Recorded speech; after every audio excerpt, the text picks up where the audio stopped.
Well, I'm going out right now, Doug. It'll catch up in a second. Hi, everybody. This is Steve Phillips, and this is Rope Yarn. I'm coming at you this evening from my my home office, and tonight I'm going to talk about Naval Academy candidate interviews. So before I do, I'll give you some information about myself for those who may not have met me before. Again, my name is Stephen Phillips. I'm a member of the Naval Academy class of 1992.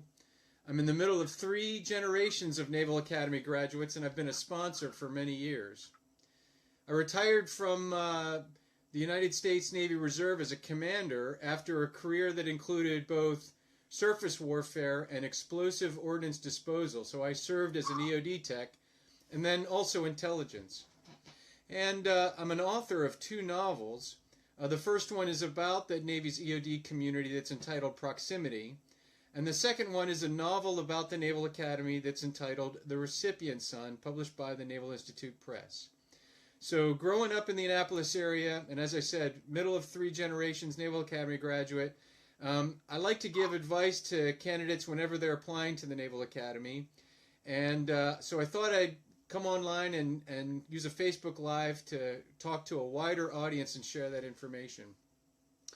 With me is a good friend of mine, Doug Carbali. A lot of you know him as a Blue and Gold officer. He provides a lot of good information to Blue and Gold, to Naval Academy candidates and to Sea Cadets. So Doug, why don't you introduce yourself? Well, again, I'm Doug Carbali. I'm a Navy veteran. I was in Desert Storm, and I medically retired back in '96 as a QM3.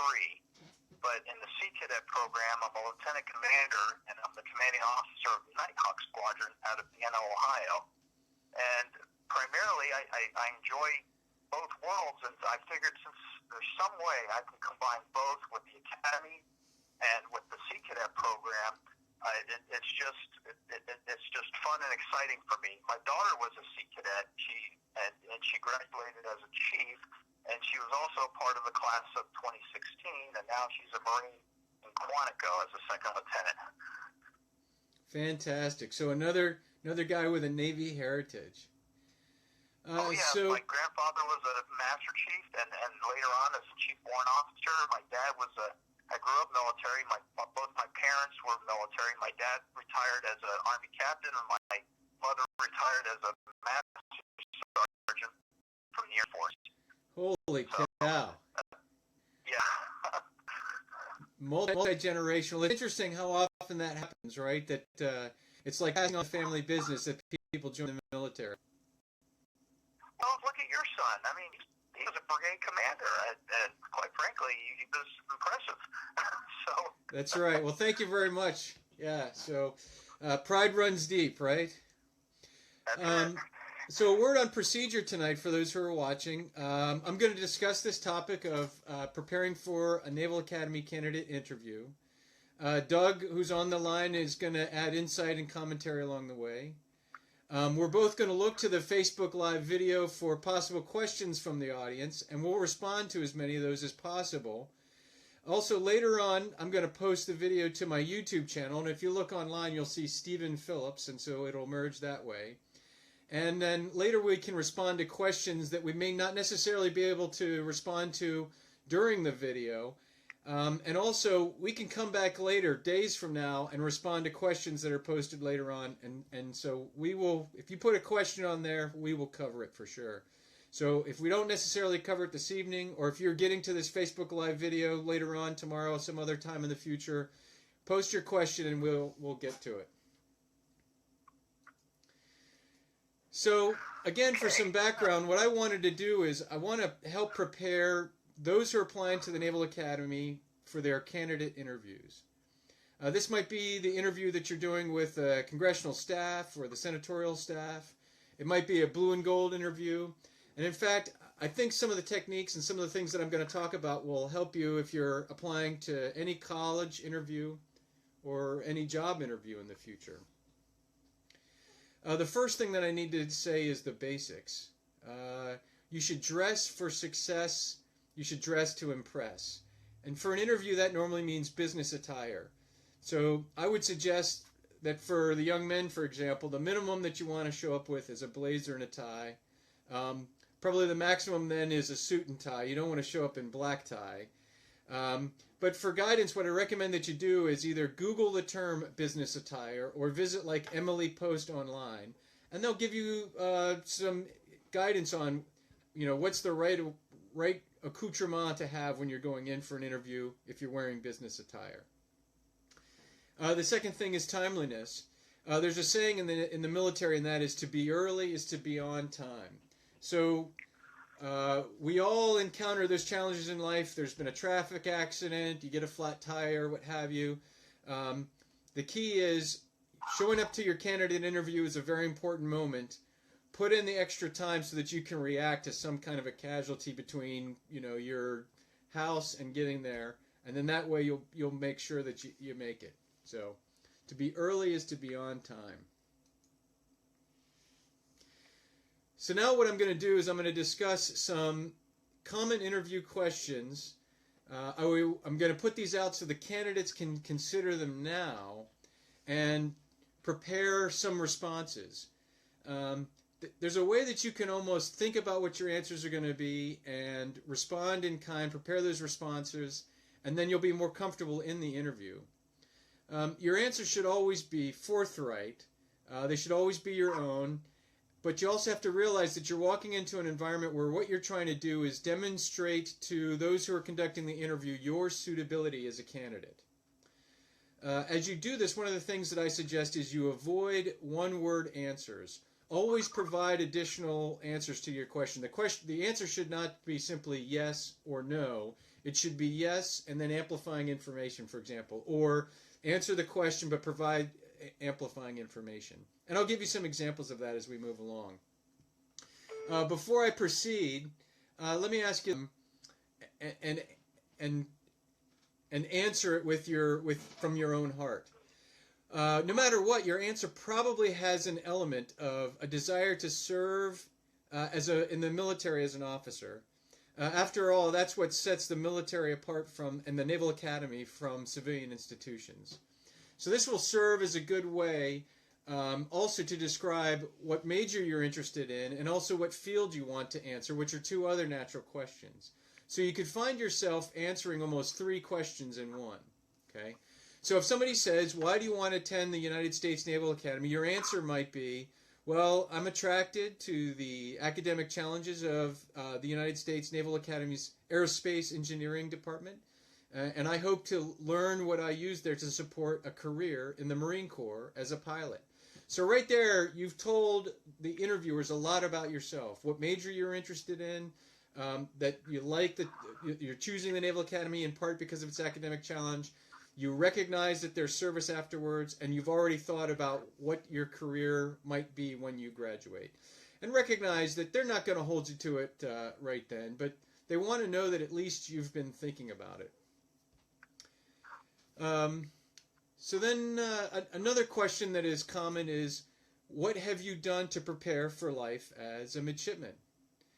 I often say that a good way to frame this is by following the Naval Academy's mission and using those three pillars to guide you. And the Naval Academy's mission includes the notion that you're there to develop midshipmen mentally, morally, and physically. So you can use these three pillars in answering your question. So for example, your answer might be, so mentally, I've taken a challenging course load to include advanced placement courses. Morally, I've joined a physics group that has a guiding ethos like a scouting organization. Or maybe your answer is, I'm an active member of a church community that's provided me with a moral foundation. And then physically, I've participated in varsity athletics to include soccer in the fall season, lacrosse in the spring season, and I'm soon going to test for a black belt in Taekwondo. So again, by doing that, you've demonstrated to those who are conducting the interview that you understand those three pillars that are required, that are part of the Naval Academy mission, and you've created a span of what your strengths are or what your background is in each of those. As I described earlier, there's going to be some natural questions about what you might choose to do while you're at the Naval Academy. It's very likely that you're going to be asked, what are your plans for a major? What sport or athletic activities do you want to get in, and why are those your particular choices? So, for example, your answer then there might be, well, I enjoy math, and I've enjoyed classes in drafting and architecture, so I think I want to be a naval architecture major. If you're an athlete, then you would say, I've been a varsity soccer player, and I intend to try out for the soccer team while I'm at the Naval Academy. This is also an opportunity that if you're a recruited athlete, this would be the moment that you should say so. You know, those who are conducting the interview would want to know that, and they're going to want to note that in as they're moving forward. Oh, Steve, I need to interrupt you there Sure. for a second. Just to point out that NCAA guidelines prevent blue and gold officers from getting involved in too much sports discussion. That's usually left up to the coaches. Okay. And as a follow-up to some of your earlier questions about why do you want to attend the Naval Academy, I always ask a follow-up question to that. What do you see yourself doing as a naval officer or marine officer? What field do you want to go into? And part of that is, and this is just me talking, I like to see how much research this candidate has put into the military service altogether. What do they think of, and what the perceptions are of life out there on active duty? What do they think about being a Marine? What do they think it involves? And it really makes for a stronger interview, because then it becomes truly educational rather than we're making assumptions off of each other. Yeah, absolutely. I have found that that's the case in almost any field of endeavor. When the interviewer asks questions of the interviewee and they make it clear that they know what they're getting themselves into, they know whatever this endeavor is, whether it's a job or a college situation, they can connect with it. So that's a really good point. Conversely, if the student would answer something like, gosh, I don't know, or if their answer is one in which they don't understand the concept that going to the United States Naval Academy is going to lead to a career or at least naval service, that's also a marker for the interviewers, for sure. Well, one of the questions I get answered, or I ask, and every now and then someone will say, I want to be a medical doctor. Now, there are slots available for medical school, but they're far and few and in between, and they're very competitive. If a candidate wants to go into, say, the medical school, they'd be better off into one of the medical ROTC programs. The academy is not really geared for that. It's a leadership factory and an engineering school. And again, that's just me speaking from my experience doing this. Yeah, it's a really good point. And so it's those kinds of things that we have to explain to folks as they're coming through the process as part of the expectation management, for sure. Yeah. I'm going to go on to another question. You might be asked, do you know about the Naval Academy's honor concept? Now, I would say that you don't have to be an expert on the Naval Academy's honor concept, but one of the things that I would do is I'd look at the Naval Academy catalog, look at it online, learn as much as you can about it, and then make it clear that you recognize that it's important as a naval officer that you uphold the highest standards of honor and that you're going to embrace that concept. And that you understand when you attend the Naval Academy that there's an honor concept and honor system that you're going to be part of and that you're going to have to embrace while you're there. And it is to create the proper moral foundation for when you operate in the fleet. It's a very important part of being an officer. Here's another interesting, a telltale question, and that is, what are you going to do if you are not accepted at the Naval Academy? Now, I would suggest to you that a student who answers the question, well, I am also applying to the following schools to a Navy ROTC program, and or I plan to attend officer candidate school after I graduate if I don't get to the academy, that demonstrates a seriousness about serving after graduation. It demonstrates that additional commitment. Another thing is if your answer includes a notion of, well, if I don't get accepted this time, I'm going to go to school for a year and then I will apply again. That demonstrates that you have a serious commitment. It's a very common thing that people don't get into the Naval Academy the first time. And in fact, we consider it to be a Phillips family tradition. Of all four of us, my dad 67, myself 92, my brother 96, and my son 17, none of us got accepted on the first time around. Every single one of us arrived at the Naval Academy having been rejected the first time and gone to college for a year prior to arrival here. So that demonstrates it, and it's powerful when you walk into an interview process, and if you're the student that says, this is my second time applying to the United States Naval Academy, that clearly creates, that impresses the interviewers. So that should, I think that should come through. Go ahead, Doug. Oh, I'm sorry. The syncing doesn't match the live video, so I have to rely on the phone. But to speak on that, I always tell candidates, especially in the USNA candidate group, the objective is a commission. And there are many paths to that objective, to that commission. And the academy is just one of those. And you touched on a very good point about NRTC, where the majority of our officers are NRTC grads. And I know several good OCS grads who are excellent officers. So you got to keep the objective in mind, the goal of being a commissioned officer, the fact that you want to lead, that you want to help mentor, that you want to become the best warfighter that you can be. Right. And try to take advantage of the opportunities that are presented to you. And no matter which commissioning source you choose to go in, they all will do that. Absolutely. Absolutely. Each one is just merely a different path to the same goal, for sure. Another question that some might ask is, do you intend to make the Navy a career? Now, this answer is each candidate's own, each student's own opinion. I can understand and imagine that some students say, I think I'm going to apply and serve for 20 years. And there might be others that say, my intention is to apply and serve for the minimum 5 years or whatever it happens to be for their career field, and then I'll move on to some other aspect of life. And neither one of those are necessarily a wrong or right answer, but you should think through that answer and at least be ready to address it when it arrives.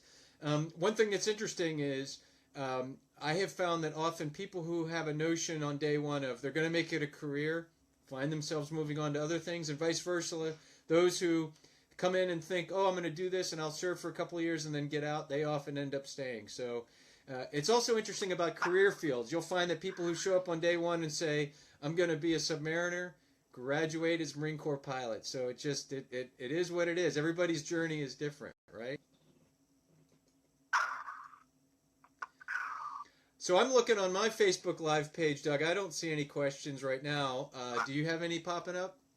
No, nothing on my end. No private messages, but that's okay. Let's just press on. Right on. It must be that we're given such great information. That's why nobody has any questions. Well, there's a first time for everything. I think once the broadcast is a little more popular and it's shared, we'll get some questions. All right. And that's what it's up. That's what it's about. So here's another one that I think folks ought to be ready for at their candidate interview, and that is that you might be asked a political or a current events question. So as a result, I think that students should keep themselves abreast of current events, especially of topics that have to do with national security, and consider what those potential questions might be, and again, develop thoughtful responses. For example, you might be asked, what are the United States concerns with respect to North Korea? Another question you might be asked is, okay, after 9/11, the United States found itself embroiled in conflict in Afghanistan. Do you think that the United States should have conducted counterterrorism in Afghanistan, counterinsurgency in Afghanistan, or both? So think on those. Again, your answer is your own, but if you come in prepared to answer questions along those lines, you will demonstrate that yourself as one who has been giving serious consideration to the career field in front of you. Something else that I'll point out, and that is in terms of letters of recommendation. You might be questioned about your letters of recommendation from the folks who are conducting the interview. They may have copies of the letters in front of them, and they may or may not know the folks who have written the letters of recommendation for you. And so what I would say is be ready to describe, because they'll ask you, oh, I see you have a letter of recommendation from Doug Cabarly. How do you know him? Be ready to describe how you met that person, what influence they have had on your life, why you asked them to write a letter on your behalf, and that sort of thing. Because sometimes that can have some influence on the interviewer also.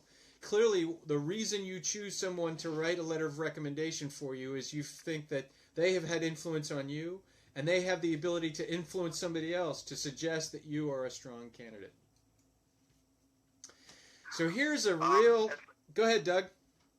I was going to just add on to the letters of recommendation, because this is in the service academy forms. Every now and then it pops up in the candidate group, and a lot of times somebody will say, well, my dad's friend is an admiral, and if I write an admiral, that should have considerable influence with admissions. That's not true. Just because your dad served with some admiral 20 years ago when he was an ensign, that doesn't mean that that admiral personally knows you and your attributes and knows your personality. They're looking more for coaches, teacher recommendations, other service organizations, Sea Cadets, Civil Air Patrol, that kind of thing. People who work alongside of you, who mentored you, who know you. And I can't make that clear enough, because every now and then I'll hear a story, well, Admiral so-and-so wrote about somebody, but I didn't get selected. Yeah. And so we both know about stories like that. Absolutely. You know what, there's a corollary to that, Doug, and I always say this is, if you're interested in attending the Naval Academy, or I have done this in the EOD field, I've had guys that have come to me and said, will you write me a letter of recommendation for EOD? And I will say to them, so I don't necessarily know who you are. Let's go through a process of you and I getting to know one another. So if you think that you have someone in your life that you want to write a letter of recommendation for you, and you don't have interaction with them, or you haven't had an interaction with them in 10 years, re-engage with that person and reconnect with them and reestablish a true relationship, and then maybe that can happen. So I've had it happen where I've gotten to know somebody and I've gone through a process, and then I've said, okay, now that I've gotten to know you and now that we've spent time together, I'm now willing to write a letter of recommendation for you. Conversely, I have said the opposite, and you'll find that people will do this, is there are some people, they're genuine, and they're generous with their time, and they're willing to write a letter of recommendation for somebody if they know their parents. And there's a line that you've seen, I bet you've seen this, I know the family real well. I've known the family forever. That's usually a telltale sign if they don't know the individual candidate, right? So it is true that what you need to do is have people who are writing a letter of recommendation for you that you have a true relationship with. So I'm going to get on. I'm looking at our time. We've got less than 10 minutes left. We're going to shut this down at 8:30. But I have what I think is the last golden nugget that I use for interviews. And again, this is something that I recommend that folks use in any college interview scenario or in any job interview scenario. And that is that at the end of an interview, normally those who are conducting the interview will say, do you have any questions for us? As the interviewee, you should always answer that with, yes, I have 2 questions. And the first question is there anything about my record or application that gives you concern? That gives you the opportunity to ensure that those who are conducting the interview can sift through anything that they think might be a weakness and bring it out on the table, and then you can correct their understanding of it, or at least provide some amplifying information. So, for example, if they say, listen, so we looked at your transcripts, now that we didn't want to bring this up, but now that you brought it up, we noticed that your grades in the spring semester of your sophomore year weren't so great. What happened? So the student can then say, so it's true, I struggled with academics during that time period. I took on too many extracurricular activities. You don't see it on there, but I was a member of the Spanish club for a while, and it took up too much of my time. And so I decided along the way to drop out of that. I did get myself back on track. It's clear I didn't achieve the academic, standards that I wanted to that semester, and I've learned a valuable lesson in the process. Now what you've done is you've just taken something that was perceived as a weakness and at least gave them a narrative so they can understand it better, and you've probably mitigated it in their minds. Then the second one, and this is more important than the first, you should say, finally, my second question is, what do you think is my strongest point as a candidate?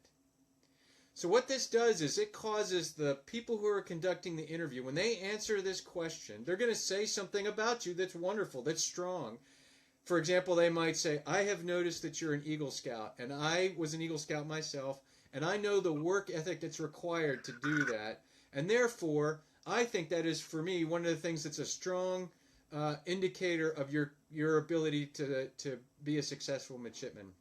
So what this does is this gets those who are conducting the interview, the last words that are said during the interview is the interviewers saying positive things about you. And realize that that concept is going to stick with them as they write the evaluation. As you leave the room and they pull out their pen to write down their evaluation of you that's going to go on to somebody else as part of the decision-making process, they're writing down, this candidate was an Eagle Scout, and I think that makes, et cetera, et cetera. So that's how you wrap the whole thing up. So for me, those are all of my notes that I've had for a Naval Academy candidate. I'm wondering if there's any questions out there. Doug, do you see any? Yes, there's one from Frank Bernardi. Hello, what the differences are there in any of the nomination process for a student who is being recruited for a varsity sport? Real simply, as far as congressional and senatorial or even presidential, if you're a candidate, you're a candidate. The nomination process works the same way. It's not favored because you're a football player, although the process for a recruited athlete is a lot different than, say, for any other candidate. And with recruited athletes, they actually work with the coaches, not with us. Now, we can answer questions based on the academy point of view, but when it comes to sports, it's hands-off only because of the NCAA guidelines. I hope that answers your question, Frank, and if you want, feel free to give me a PM, and we'll take it from there. Fantastic. So I think we're coming up on our time. Looks like we've got about 2 minutes left. So I just want to reiterate, Doug and I will continue to monitor this page. So those who are seeing this sort of time late can come back and write any questions that they have, and Doug and I will respond. And I hope that you follow both of us on Facebook. Any last word, Doug? No. Please feel free. Like the page, keep in touch, because we plan on doing a few more of these. And again, thanks for having me on. I appreciate it. Right on. So I'm going to say one more thing, Doug. I'm not going to stand up and sing Blue and Gold when we end this thing, but I will say one more thing before I close it out. And you know what that is? Go right ahead. Beat Army. Go Navy. All right, signing off here, Doug. We'll talk to you soon, man. Okay, thanks again. Take care. All right, good night, everyone.